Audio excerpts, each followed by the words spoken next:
whole thing about global air mobility is that it's global. Now, are organisations working together? Well, I'm with Jay Merkle, who is the Executive Director of the Unmanned Systems part of the FAA from the United States. Jay, welcome to the programme.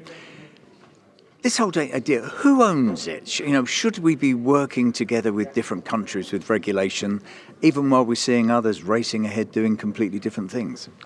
That's a really good question, and it's one of the main reasons I'm here today, and will be continuing to meet with colleagues at the CAA here in the UK and colleagues over at EASA. International harmonization of the standards is absolutely fundamental, not just to the safety and the safe integration into the airspace, but also to the economic possibilities and the societal possibilities. An industry that would be fragmented and building to one set of standards in one part of the world and another would really hamper the worldwide objectives of meeting the safe integration and really unlocking the economic potential. So how do you see us actually doing that? I mean, we know that we're seeing aircraft working now in Rwanda, for example, and Ghana, with things happening in China, Dubai, Singapore.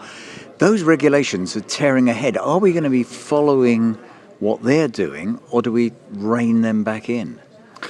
So at least in the United States, we've decided to not do regulations first. We've decided to move on operations first. So we're using our existing regulatory framework and finding ways to enable flights and missions within that framework, and using the data coming out of that to point us in the direction of where do I need to adjust the framework. I think ultimately, yes, we will all have to come to the same set of standards. But remember, there are many different missions in unmanned aircraft system and urban air mobility, like aviation in general.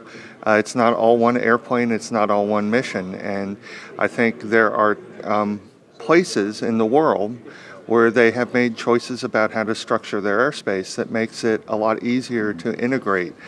For example, a country that everyone must be cooperative and participate and take instructions greatly reduces the air risk of a non-cooperative aircraft. Well, we in the United States want to encourage all aviation, so we have to find ways through technology and procedures to overcome the fact that there will be non-cooperative aircraft in the airspace that you're sharing with the UAS. And of course, that is right in the fact that flying in Rwanda is very, very different from taking an unmanned aircraft across San Francisco, for example. Or London. Or London, indeed. So how do you get that public acceptance that you're going to do it as safely as you're doing it for commercial air transport? So I would say public acceptance is probably the one issue that keeps me up at night, because when it comes to technology or airworthiness or flight operations, I think we understand those structures and how to bring safe operations into being. But convincing the public that that's safe and educating the public on what kind of missions these are and where they fly, that's a lot of work. And particularly for a civil aviation authority, we've been working with traditional aviation for so many years, we sort of lost our skill set in communicating these novel ideas to people. And now we're seeing a revolution in unmanned aircraft system that is probably as big or larger than the jet engine, right?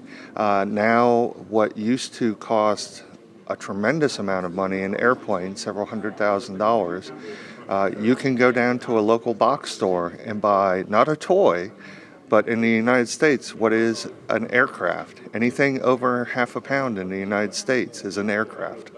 Okay, Jay, I'm going to final question, really. So it's going to come, it's going to happen. Will you and your family get into one? I'm actually really excited about getting into one. I also have a colleague who says it's his objective that before he retires, he can commute to work in an urban air mobility. But yes, absolutely, because I have the same confidence in our people, our systems, and our manufacturers to produce safe products and operations. I have that same confidence in urban air mobility that we'll get there that I had getting on an airplane the other evening and flying from Washington to London. Great. Jay, thank you very much. Thank you. So there you have it. They've got the confidence to get on them. We've just got to see those aircraft flying.